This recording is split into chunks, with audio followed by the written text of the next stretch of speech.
Goeiedag, ek wil met u praat oor die Hemelvaart van die Here Jesus Christus. Ek gaan vir u lees uit Handelinge hoofstuk 1, vers 3, 8 tot 12. U kan die hele hoofstuk gaan lees, vers 3. Aan wie hy ook na sy lyde homself lewend vertoon het deur baie kentekens, terwyl hy gedurig 40 dae aan hulle verskyn het en oor die dinge van die koninkryk van God gespreek het. Maar, vers 8, maar julle sal krag ontvang wanneer die Heilige Gees oor julle kom, en julle sal my getuies wees in Jerusalem, sowel as in die hele Judea en Samaria, tot aan die uiterste van die aarde.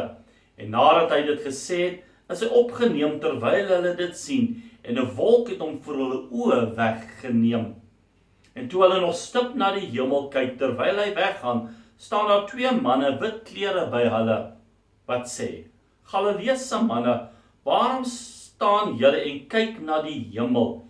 Hierdie Jesus wat van julle opgeneem is in die hemel, sal net so kom soos julle hom na die hemel sien wegvaar het. Daarop draai hulle om na Jerusalem van die berg af, wat genoem word Olyfberg, wat naby Jerusalem is, 'n Sabbatreis ver. Ons vier oor die Hemelvaart van die Here Jesus Christus, wat 40 dae na sy opstanding eintlik plaasgevind het. Hierdie paar weke was baie opgewonde tye, want wat het gebeur? Jesus het aan die kruis gesterwe, hy het die prys betaal, dat ek en jy van ons sondes vergifnis kan ontvang. Die prys wat die vloeke kon breek, het plaasgevind, so vloeke is gebreek.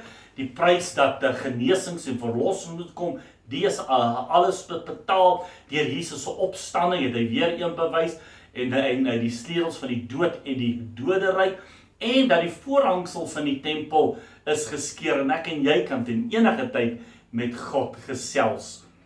En daarom is dit so opgewonde, want dit het 40 dae in die 40 dae plaasgevind het, en nou, in 'n kort rukkie se tyd, die 31ste Mei, is ons opgewonde om weer te ervaar die feesviering en die uitstorting van die Heilige Gees.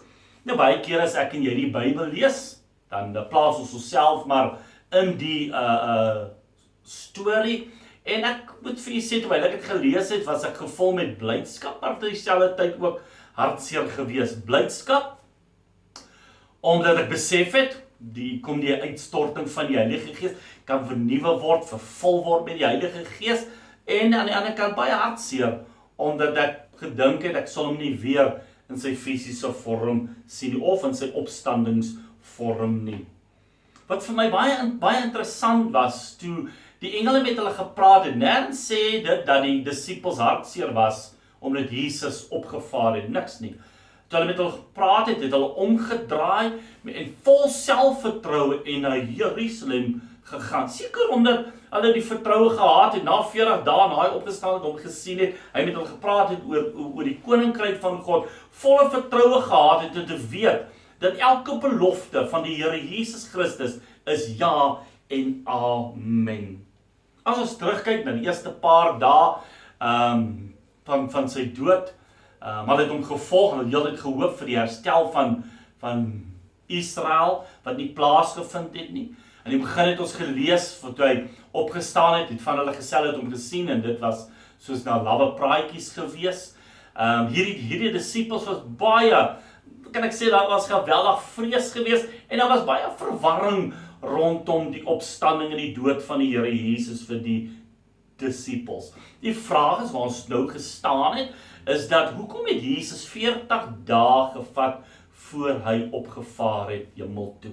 Ek wil so 'n paar punte vir jou gee, hoekom dit plaasgevind het. Die eerste een, Jesus het 40 dae gebly om die lering, wat hy aangaande die koninkryk van God moes volbring het, en dat hy seker gemaak het, sy opstanding is vas in hulle harte en in hulle geheue. Hy het oortuigend bewys dat hy lewe, en dat hy dieselfde Jesus is, voor sy kruisiging.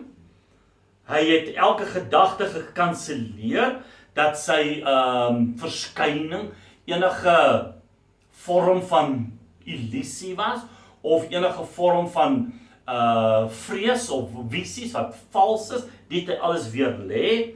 Hy het 40 dae was genoeg tyd dat hulle kon kyk of die bewys, die toets doen dat Jesus werklik die Christus, die Messias is en dat hy opgestaan het. Hy het aan hulle bewys en tot hulle verstand gebring en met hulle gepraat oor die Ou Testament en die Ou Testament met hom verbind, dat hulle kan weet waaroor dit gaan en dit met die koninkryk van God verbind het terselfdertyd. Hy het hulle ook bewys dat die feite rondom die evangelie, hoekom hy gekom het en die koninkryk wat toe besig was om te ontvou aan hulle te openbaar. Jesus het aan baie mense in baie verskillende plekke verskyn in Jerusalem, Galilea en natuurlik laas wat ons lees op die Olyfberg. Uit baie mense het hy verskyn op die strand, soos ons weet. Hy het op die berg gaan hulle verskyn, op pad, die Emmosgangers het op pad verskyn en natuurlik in huise met hulle verskyn. Baie het sy stem gehoor, baie het hom gesien. Vir baie het hy die merke van sy kruisiging gewys, met ander het hy kos gedeel. So in hierdie 40 dae wat toe plaasgevind het, was daar 'n merkwaardige verandering in die disippels se geloof en aksie. Hulle was vreesagtig in die begin, maar nou sien ons hierdie manne was gevul met geloof en vervul met kennis en wysheid. En daar was geen meer verwarring nie, daar was geen meer vrees nie, en daar was geen meer ongeloof in hulle harte rondom Jesus nie. Hulle weet. Hy het opgestaan en hulle het besef, hulle het 'n opdrag om af te handel. Vir my en jou, wil ek ook sê, het hy 40 dae gebly, om in my en jou al hierdie getuies te hê, om aan ons die versekering te gee, dat hy wel opgestaan het, dat hy lewe, en dat hy nou aan die regterhand van God sit, sodat ons geloof in hom geanker sal wees. Op die 31ste Mei vind die uitstorting, het die uitstorting van die Heilige vind dit plaas, of vier ons dit, wetend dat die koninkryk van God bestaan nie in woorde nie, maar in die krag en die oortuiging en die werkinge van die Heilige Gees. Die disippels het ook geweet as hulle hierdie krag het, en wat het gebeur? Hulle het die dag gewag, want 50 dae is eintlik die uitstorting van die Heilige Gees, en hulle het gewag, en hulle het dit ontvang, en hulle het uitgegaan, en oral gepreek, en die woord sê, en die Here het saamgewerk, en die woord bevestig deur wonders en tekens. So in hierdie 40 dae was vir hulle 'n hele gedaante verandering, om met soveel vertroue nou te weet, dat die uitstorting van die Heilige Gees is 'n werklikheid, en dat hulle daartoe gaan wag het, en meer, nou weet ek en jy ook, dat hulle dit wel ontvang het. Daarom laat ek en jy uitkyk na die uitstorting van die Heilige Gees, dat ek en jy weer vervul sal word, dat ek en jy weer kragtig sal raak in die krag van die Here, dat ons weer vreesloos sal raak met hom wat God is binne in ons lewens, sodat dit waartoe ek en jy geroep is, die taak wat op jou gelê is, dat jy dit weer sal opneem, dat jy kragtig sal wees in die krag van die Here, en ons eer God daarvoor. Kom ons bid. Here, ons sê vir u baie dankie vir u liefde, u genade en u ontferm. Ek bid. Nou dat ons weet, hoekom het die 40 dae gewag voordat u opgevaar het. Weet ons ook dat die belofte van die uitstorting van die Heilige Gees 'n waarheid is. Dat ons opnuut kan kyk en besef, ek kan opnuut vervul word. Ja, ek kan opnuut kragtig raak in die krag van die Here en sy sterkte, en daarom vra ons dat u ons opnuut sal vervul met die Heilige Gees.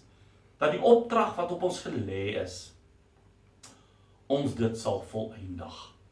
Ons eer u vir die goedheid en die liefde vir ons. In Jesus naam. Amen en amen.